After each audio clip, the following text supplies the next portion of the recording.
Hello, you wonderful people, and welcome to another episode of Crime Centric. This being a show where I talk about crime dramas that I watch. For today's episode, I'm going to talk about Barry Season 4, Episode 5. A lot of really interesting things went down in this episode, so let's break it down. So we're picking up with the stinger at the end of the last episode, and I saw someone online, I came across this video where someone was curious, like, whether or not this is actually a time skip or was it a dream sequence, which, I mean, maybe it's going to end up being, I mean, it seems like it is a time skip, but that's what I didn't even think it might have been a dream sequence. I just straight up assumed it was a time skip. We find out it's been at least 8 years since Barry and Sally, like, just left.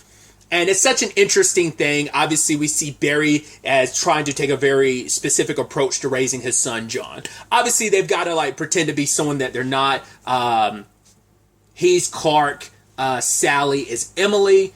And so he's trying to grow John to, like, obviously Barry's got his deep anger issues. And he's like, yeah, I don't get mad. Like, I found a way to kind of handle things. And it's like, yeah, trying to teach his son, hey, the responsibility of, you know, taking responsibility when you're at fault, which is ironic considering all Barry's done is, on some occasions, yes, he's taken responsibility, but in other situations, he's kind of put it on other people. So, but the argument could be, well, that's because Barry is learning from his mistakes and he doesn't want his son to repeat the cycle. So, but obviously, like, that family dynamic is all weird and twisted. It doesn't seem like John goes to school. It seems like maybe Barry homeschools him, because there's the videos they're watching about Abe Lincoln, because it's like, hey, look at Abe Lincoln and use him as a person that you should be mirroring yourself after, because he's like, oh, he's on the penny, he's also on the $5 bill, and the fact is, like, Barry latches onto that so much of, like, oh, the stuff I'm learning about Abe Lincoln, and, you know, Sally pretending like she cares, like, oh yeah, I didn't learn all that stuff about George Washington Abe Lincoln until I was much older. I mean, I get it, like, obviously you dive into, like, world history and specifically U.S. history, obviously here in the U.S. a lot more when you're in high school and stuff like that. So once again, he's like 7, 8-ish at this point in time. So, but it's really interesting how Barry latched on to Abe Lincoln so much, and then later on you find him watching a video about, like, oh, our heroes exposed, about, and learned about, like, yeah, Lincoln proposing black people go back to Africa.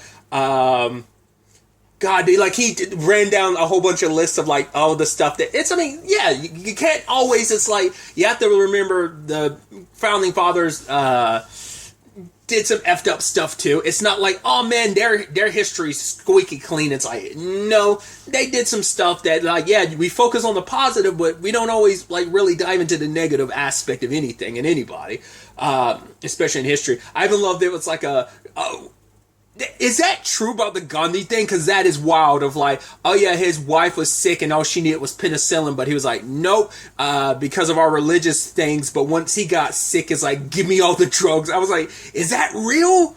Oh, because that's the title of the episode, I think, Tricky History, and that's what Barry said in that moment, especially considering, hey, my family has a tricky history. My mom puts on a wig on top of another wig on her hair. It's like, because I love that he asked his friend, he's like, does your mom put fake hair on top of her real hair? And it's like, I mean, it makes sense why Sally would do that, because she's playing the role of Emily, which I'll get to that in a second, but, you know, she's trying to, like, be someone else. I mean, for one, why not wouldn't it be easier just to straight up dye your hair? Why would you wear a wig? I mean, I guess that's also supposed to be indicative of, because Sally is making this kind of like a role she's playing, which I think is so interesting, because you think Sally would revel in this because she's an actress being able to take her acting skills to the next level, because she's playing out a different character. She's had to play, but I guess it's that almost like meta thing of actors getting tired of playing the same role when you have to, like, you've kind of done all you could with a character for so many seasons of a show. It's like, well, now she's doing it for 8 years of the role of Emily, the mom.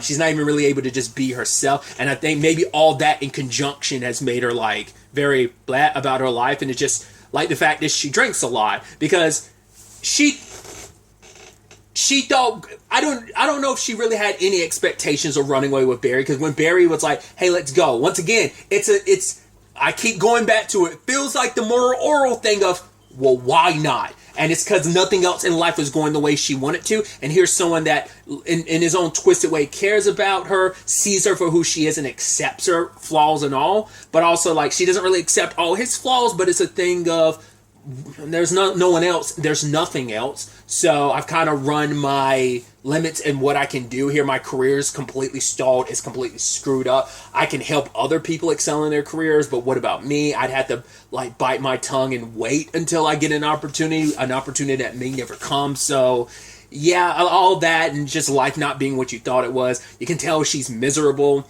Once again, just like smoking and drinking, skimming a little cash off from the register at the place she works, because I think for her it's like kind of probably like, I need a little excitement in my life because it's the dull thing, like this role is going dull of playing this Emily. So especially doesn't help that she has to sit there and watch Natalie like get all this praise. I mean, later on, because I guess they're reaching the series finale. Her show ran for maybe 8 years, so 8 seasons bare minimum. And it's like, yo, oh my God, the president's quoting our show too, and it rubs it deeper, especially because it's like, hey, like, I mean, there's got to be a direct parallel with the fact is, especially because it's like, oh, here's Natalie, and here's the person that's working beside her that's kind of like her daughter, and it's like a, oh, you've grown, it's like, oh, you were bad before, but you were a kid, so it's understandable why you were bad, and they're joking. It's a direct parallel of, obviously, Sally and, wasn't it a movie or was it a TV show? I don't remember. It was a TV show because it got canceled, right? So that's the deeper parallel, makes it cut even deeper. That's like, that got to run for 8 seasons. The president's quoting our show. It's so great. And it's just, because also in the back of Sally's mind, it's like, who's the one that trashed her career? It was Natalie, so it cuts even deeper, and I just love that parallel. It's like, that should be me and my show, but it wasn't. My show was canceled because of that damn algorithm. And now it's just like seeing Natalie's success, considering like, I'm a way better actress. And you could tell, like, it almost, you could see that look on her face, like she was cringing because of just like, it just bothered her. And it's like, that just makes her sink deeper in her own sadness. So there's that guy at work, what's his name, Bevel, who's like into her. In fact, her coworker was like, yeah, apparently he masturbates to you a lot. And it's like, she's like, oh, like your brother's in prison. They're like, yeah, a bank teller got killed. And she's like, how'd that make him feel? And she's like, what do you mean? Like, why would you, like, I don't know if she was trying to understand, like, that character work stuff or trying to figure out how it made you feel. I also wondered, was she trying to draw a parallel because obviously she's killed someone, and it's like, oh, have you ever like hurt someone or whatever? He's like, yeah, it made me feel like a god. Which she's killed someone, and I don't know if it necessarily made her feel like a god, but hey, I've got my own darkness. I don't know if it's necessarily like I can compare and contrast type of situation with your darkness, but hey, let's go to the bathroom. And I was like, are they about to have sex? And he whips his dick out and everything. They start hardcore making out. I was like, where's this going to go? And then she's like grabbing onto his hair. I was like, is this about to be like some like throw each other against the wall, like pretty rough sex or whatever? No. And then she proceeds to start choking him, and he's like, stop. He rips off her wig, and like she like slaps him. I'm like, Jesus. I mean, once again, we know Sally is all kinds of effed up. Once again, this is all kind of Barry's fault. But also the argument could be Sally wasn't the best person. I mean, she wasn't where she is now. Yes, she might have been narcissistic. She wasn't the best person, but Barry kind of did a number on her, once again, her and everyone else in their lives. Like I brought up last episode, how much of an effect it all had on everyone. Barry wasn't even kind of directly, like his absence in their life still, left so much of Barry. Barry's influence was still there regardless. So, and Bevel's like, I promise I won't tell anyone. And she's like, I know you won't. And he's like, I'm sorry. She's like, no, you're not. I was like, what does that, I mean, I guess it's just like, because she's numb and she wants to feel something. And I guess it's like, I mean, she has killed someone before. So I don't know if she was trying to edge close to that feeling again or whatever. I don't know. Like giving into her bad instincts once again, maybe just to feel anything at all rather than the numbness. I mean, her and Barry had that back and forth about like, yeah, could you not drink at work? She's like, I wasn't drinking at work. It's like, well, okay, I'll give up my drinking if you give up yours, so I even love that he was talking to John at one point in time. It's like, Mom cries a lot. He's like, yeah, but there's happy crying, there's sad crying. there's mom's crying, and then I have to kind of tell her to stop yelling because she spits when she yells or whatever. So there's that whole situation. But yeah, like John doesn't have a normal childhood. He's playing he's tossing the baseball back and forth with his friend, and his friend gives him the catcher's mitt, and then Barry finds it and shows him videos of kids dying at baseball games. The first kid running into like the fence and breaking his neck, another kid dying from a ball bouncing back and hitting him in the head. I was like, that's super effed up, to the point the kid had nightmares. He's like, I don't want to die from a baseball. And he's like, who told you that? Dad did? And Sally's like, Clark. And she has to sleep with him. But also, like, there's that detachment where it's just kind of like, I think it's hard to love him because it's just, this isn't what your life wanted. You didn't want this to be your life. Once again, you kind of settled, and here we are. So that was interesting. We had Emily screwing Bevel out. I mean, like, I guess he ended up quitting, but Sally, like, threw him under the bus to make sure that he never tells anybody what happened. She ended up framing him for all the missing money. I don't know whether it's a thing of, like, the boss noticed and she put it on Bevel, or whether she immediately was proactive and went ahead and did that, because maybe Bevel quit afterwards. Who knows? I even love her friend being like, her coworker being like, I thought about it, but honestly, my conscience would get the best of me. I'd probably end up like unaliving myself because of it. And you just see like Sally in the background, like, yeah, because like kind of represented the fact that her guilty conscience kind of has withered away after everything. So I was also surprised that Barry ended up telling John about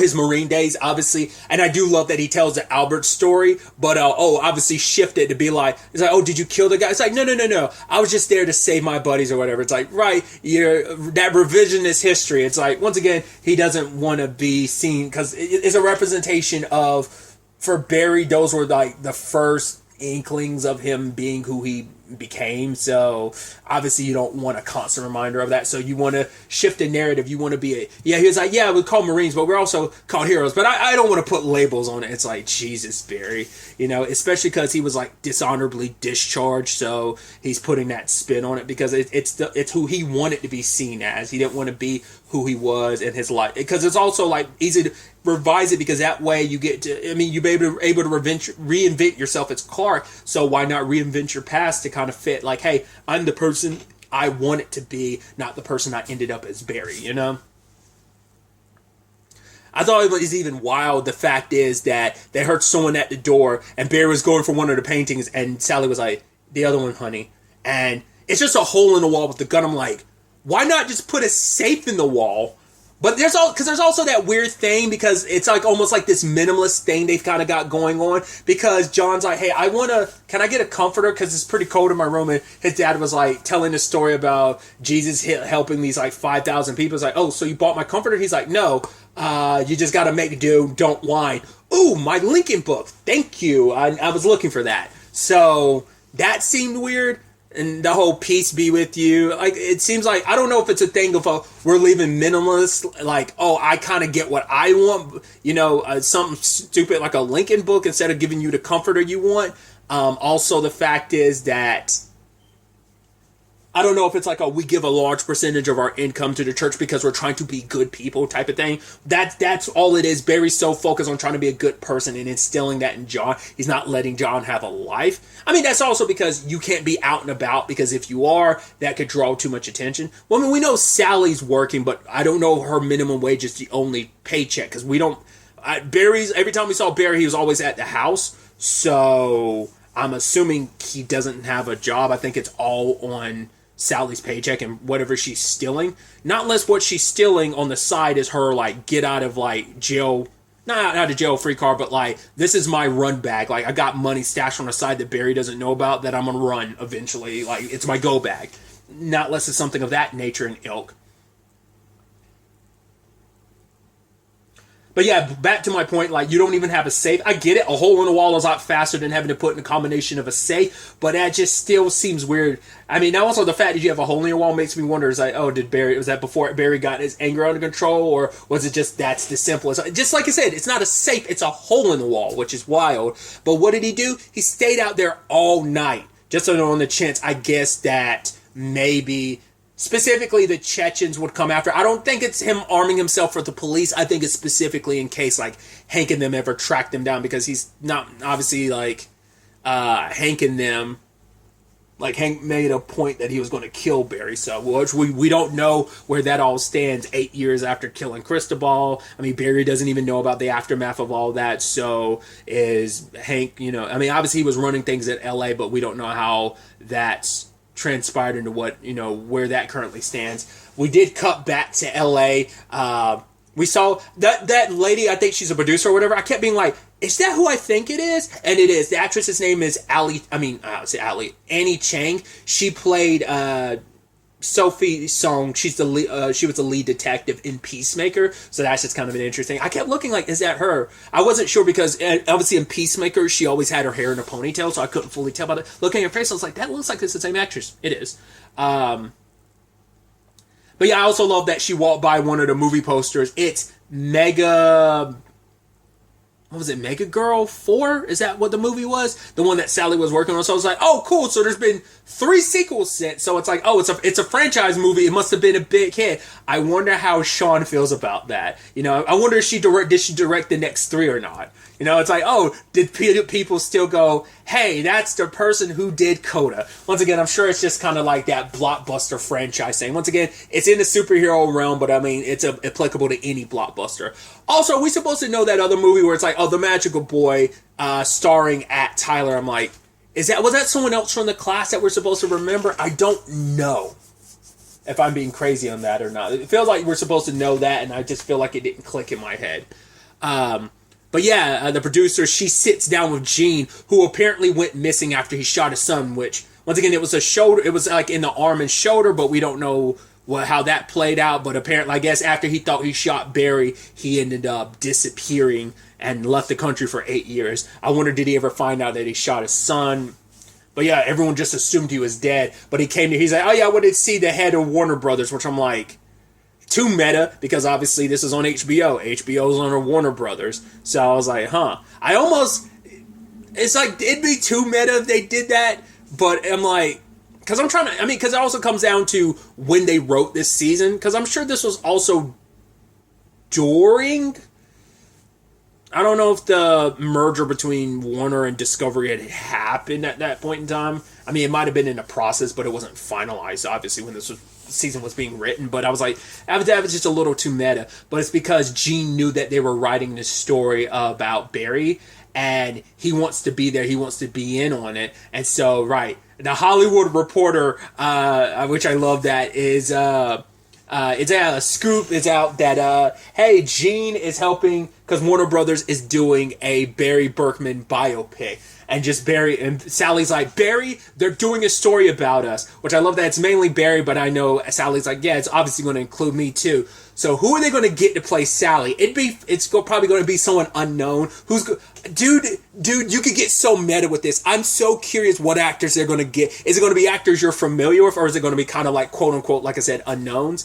Who is Gene going to get to play him? And just Barry being like, yeah, the last line of the episode, I'm going to have to kill Kusino. So we're back to this again.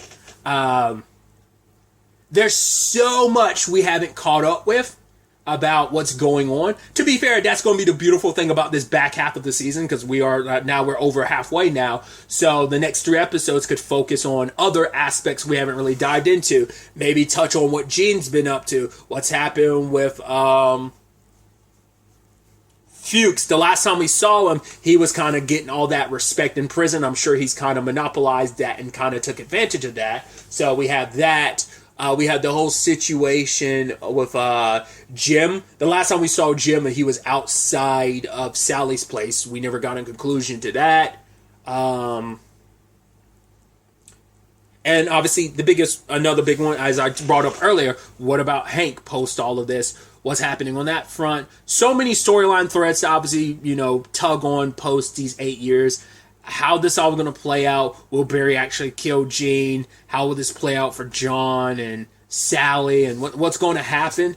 We'll ultimately have to wait to see where all of this ends up taking us going forward into the next episode. But really, that's all I want to talk about. Till the next time we meet, be happy, be safe, live life to the fullest, and enjoy it. Good day, and goodbye.